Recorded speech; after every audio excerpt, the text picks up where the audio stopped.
Bismillahirrahmanirrahim. Assalamualaikum warahmatullahi wabarakatuh. Sahabat yang beriman, perbuatan zina adalah salah satu dosa besar selain menyekutukan Allah dan durhaka kepada orang tua. Adapun seorang yang melakukan zina umumnya akan tergiring ke jalan yang sesat. Akan tetapi karena seperti yang kita tahu bahwa Allah Subhanahu wa Ta'ala memiliki sifat Maha Pengampun, maka ada beberapa amalan yang bisa dilakukan supaya dosanya diampuni dan mau bertobat kepada Allah atas segala yang sudah diperbuat. Nah, kira-kira seperti apa taubat yang bisa diterima oleh Allah atas dosa berzina? Sebenarnya di dalam ajaran agama pun kita sudah diperintahkan untuk menjauhi perbuatan keji seperti berzina. Jadi perbuatan tersebut merupakan dosa besar yang sangat terlarang. Bahkan balasan untuk pelaku zina sendiri selain di akhirat akan mendapatkan siksa yang pedih, di dunia pun mereka akan dicap jelek oleh lingkungan sekitar. Bahkan kehormatan di mata orang lain sudah tidak ada. Begitu juga di mata Allah Subhanahu wa Ta'ala. Sekarang ini apabila kita amati, perilaku zina memang merupakan yang sudah umum dan banyak dilakukan khususnya oleh kaula muda yang buta akan pendidikan agama. Adapun mayoritas dari mereka sudah dipengaruhi oleh budaya luar yang mana cenderung menyesatkan manusia dan tentunya sangat bertentangan dengan budaya timur maupun agama Islam. Yang jadi pertanyaannya, apakah dosa kita bisa diampuni jika kita telah hilaf melakukan zina?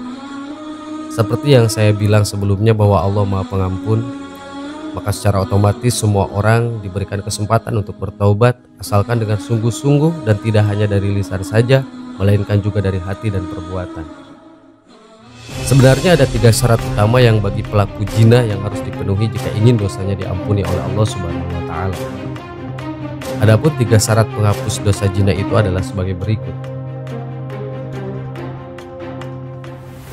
1. Taubat dari zina. Bagaimana cara bertaubat dari pelaku zina? Caranya yang tentu saja dengan berhenti melakukan zina.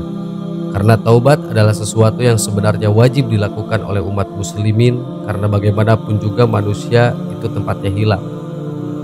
Apalagi jika kita melakukan perbuatan dosa besar, tentu saja taubat yang dilakukan juga harus sungguh-sungguh. Taubat gerbang perubahan perilaku. Logikanya, orang yang mau bertaubat dengan sungguh-sungguh maka dia akan berhenti untuk melakukan zina dan berupaya untuk memperbanyak amal baik. Dengan demikian, pintu maaf dari Allah akan terbuka lebar untuk seseorang tersebut. 2. Menyesali perbuatan. Setelah bertaubat, pastinya kita harus menyesali atas dosa besar yang sudah kita lakukan. Penyesalan itu harus diwujudkan dan tidak hanya di lisan saja, karena kita juga harus membersihkan hati kita agar tidak terdorong untuk melakukan maksiat lagi. Seseorang yang sudah mempunyai penyesalan sampai ke dalam hati, biasanya dia akan konsisten untuk tidak melakukannya lagi di masa depan. 3. Tidak melakukan maksiat lagi atau taubatan nasuha. Mereka yang dari hati bersungguh-sungguh untuk bertaubat, maka dia tidak akan mengulangi dan terperosok ke dalam lubang kemaksiatan yang sama. Jadi seseorang tersebut akan senantiasa menjaga diri dan menahan diri dari tindakan kemaksiatan itu lagi. Adapun dalam Islam sendiri, istilah itu disebut dengan taubatan nasuha. Jadi taubat yang dilakukan dengan sungguh-sungguh dan tidak akan dilakukan lagi. Jadi demikianlah 3 syarat utama dan yang paling penting supaya dosa zina yang telah dilakukan bisa diampuni oleh Allah Subhanahu wa Ta'ala. Akan tetapi dosa yang sudah dilakukan tersebut tentunya tetap akan mendapatkan balasan di akhirat nanti, atau dikenal dengan istilah hukum Uhud. Adapun salah satu contoh perilaku yang erat dengan hukum Uhud itu ya zina itu tadi. Oleh karena itu sudah sepatutnya kita memohon kepada Allah agar dihindarkan dari perbuatan dosa besar. Lalu bagaimana jika perilaku zina itu dilakukan oleh mereka yang sudah menikah? Apakah sama dengan mereka yang masih belum menikah? Itu adalah pertanyaan umum yang sering ditanyakan oleh semua orang. Jadi jawaban yang benar atas pertanyaan tersebut adalah dosanya berbeda. Dalam ajaran agama Islam, bagi seseorang yang melakukan zina dan sudah menikah, maka hukuman yang pantas adalah dirajam dengan lempari batu hingga meninggal dunia. Sedangkan untuk pelaku zina yang masih belum menikah, maka hukuman yang tepat adalah memberinya hukuman cambuk sebanyak 100 kali, dan setelah selesai hukuman wajib melakukan taubat nasuha atau taubat dari zina secara sungguh-sungguh dan tidak akan mengulanginya lagi. Allahu a'lam. Assalamualaikum warahmatullahi wabarakatuh.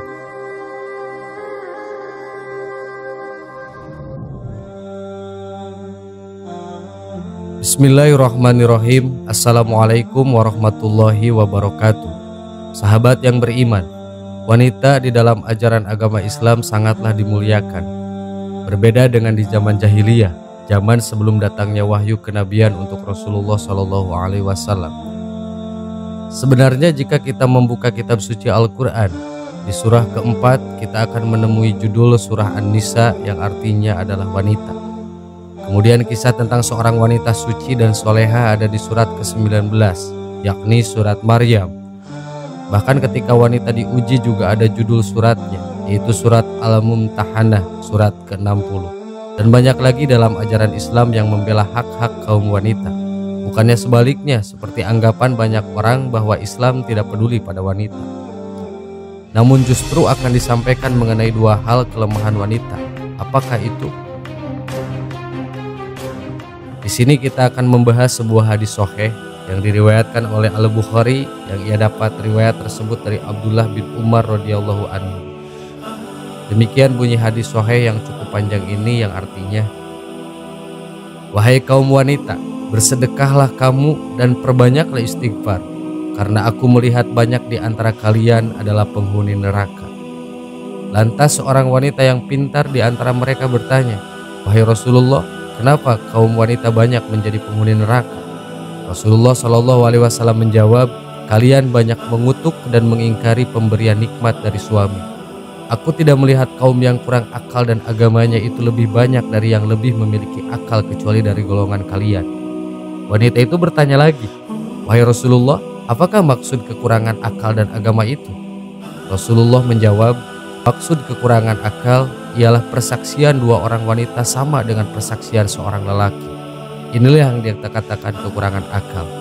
Begitu juga kaum wanita tidak beribadah, kala malam-malam juga akan berbuka pada bulan Ramadan karena sebab haid. Inilah yang dikatakan kekurangan agama." Hadis riwayat Bukhari. Ketika kita membaca hadis tadi, sepintas itu benar-benar seperti melemahkan posisi wanita di dalam Islam. Namun sebenarnya tidak demikian. Dalam aspek psikologis, perempuan dinilai lebih dominan dari sisi emosional maupun rasa kasih sayangnya. Dominannya faktor psikologis ini menjadi para ulama menyatakan bahwa perempuan ini kerap kurang jernih, terutama dalam menimbang urusan-urusan publik, apalagi dalam konteks politik dan ekonomi, yang juga menjadi alasan mengapa perempuan tidak boleh menjadi pemimpin. Fakta-fakta terkini menunjukkan bahwa argumentasi ulama seputar ilat hukum persaksian perempuan tersebut bisa didiskusikan kembali. Kiranya keterangan Nabi tadi cukup jelas, kurangnya akal perempuan adalah hanya dalam persaksian, itu pun masih dalam ranah yang ijtihadi dan tidak ada putusan final.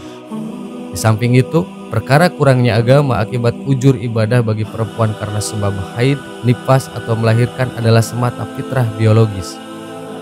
Hal itu tidak menjadikan perempuan manusia kelas 2, apalagi menjadi alat diskriminasi perempuan dari ruang publik dan keagamaan. Kalaupun hal itu dianggap kekurangan perempuan, alangkah banyaknya kelebihan bagi perempuan di luar halangan tersebut yang bisa dicapai sebagian juga dilakukan oleh laki-laki. Sahabat yang beriman, jadi dari semula yang kita menyangka bahwa itu merupakan kelemahan mutlak seorang wanita, ternyata tidaklah demikian Islam memandangnya. Wanita tetaplah sosok yang mulia.